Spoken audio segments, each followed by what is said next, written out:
ఈరోజు మన్మోహన్ సింగ్ గారి మరణం చాలా బాధాకరం. ఈరోజు మన దేశానికి తీరని నష్టం. ఒక వ్యక్తి జీవిత కాలంలో అత్యంచలమైన విశ్వాసంతో ముందుకు పోతారు. ఆయన ఒక నిదర్శనం. ఆయన ఒక బాగా చదువుకుని కష్టపడి చదువుకున్న తర్వాత లెక్చరర్గా ప్రారంభించి స్టేట్ రై తర్వాత ప్రొఫెసర్ అయి అక్కడి నుంచి ఎకనమిక్ అడ్వైజర్గా ఎదిగి డిపార్ట్మెంట్లో ఎకనమిక్ అడ్వైజర్గా చేస్తుంది. ఆ తర్వాత మనం చూస్తే ఆయన ఆర్బీఐ గవర్నర్ కావడం, అదేవిధంగా డిప్యూటీ చైర్మన్ ప్లానింగ్ బోర్డు కావడం, యూజీసీ చైర్మన్ కావడం, ఇలాంటి అనేకమైనటువంటి ఉన్నతమైన పదవులు, అది పబ్లిక్ పాలసీ విషయంలో కావచ్చు, లేకుంటే ఎకనమిక్ పాలసీస్ కావచ్చు, ఇవన్నీ కూడా ఇన్వాల్వ్ అయ్యి ఫైనాన్స్ మినిస్టర్ అయ్యాడు.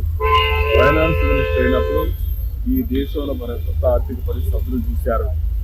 ఆ రోజు మనకు కావాల్సినటువంటి ఇంపోర్ట్ చేసుకోవాలంటే ఫారిన్ ఎక్స్చేంజ్ లేని పరిస్థితిలో ఎకనమిక్ రిఫార్మ్ తీసుకొచ్చారు. ఒక దిశ నిర్దేశించారు. అదే కాకుండా దేశానికి దూరదృష్టితో ఎకనమిక్ రిఫార్మ్ తీసుకొచ్చి దానివల్ల ఈరోజు మనందరం మాట్లాడుకునే భారతదేశం గ్రేట్ నేషన్ అవుతుంటే ఆ రోజు ఆయన తీసుకున్న రిఫార్మ్స్. ఆయన ప్రధానమంత్రిగా మీరు చూస్తే అతి ముఖ్యమైనటువంటి 4 పబ్లిక్ పాలసీ తీసుకొచ్చాడు. ఒకటి ఆ రోజు ఆయన చేసింది ఎంప్లాయ్మెంట్ జనరేషన్, నరేగా తీసుకొచ్చారు. Right to information. ఈరోజు మనందరం కూడా ఇన్ఫర్మేషన్ ఏది కావాలి తీసుకుంటామంటే ఆ రోజు రైట్ టు ఇన్ఫర్మేషన్ తీసుకొచ్చారు.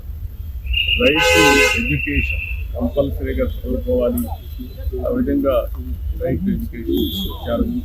ఈరోజు యూఏఈడి కింద ఆధార్ ఏదైతే అథెంటికేషన్ ఉందో అది ఎక్కడ కూడా ఏమాత్రం కూడా ప్రభుత్వం ఖర్చు పెట్టే డబ్బుల్లో ఫ్రాడ్ లేకుండా చేయగలిగారంటే అది ఒక పెద్ద అసత్యగా చేయగలిగారు. ఇలాంటి వినూత్నమైన పాలసీలు తీసుకొచ్చిన వ్యక్తి మన్మోహన్ సింగ్ గారు. ఎవరికి కూడా గౌరవం కాదు. ఒక అకాడమిషియన్, ఒక పాలిటీషియన్, ఒక ఎకానమిస్ట్, ఒక బ్యూరోక్రాట్, ఈ 4 కూడా సమర్థవంతంగా నిర్వహించిన వ్యక్తి, రాణించిన వ్యక్తి మన్మోహన్ సింగ్ గారు. అలాంటి వ్యక్తి ఈరోజు మన దగ్గర లేకపోవడం చాలా బాధ, దేశానికి తీవ్రమైన నష్టం.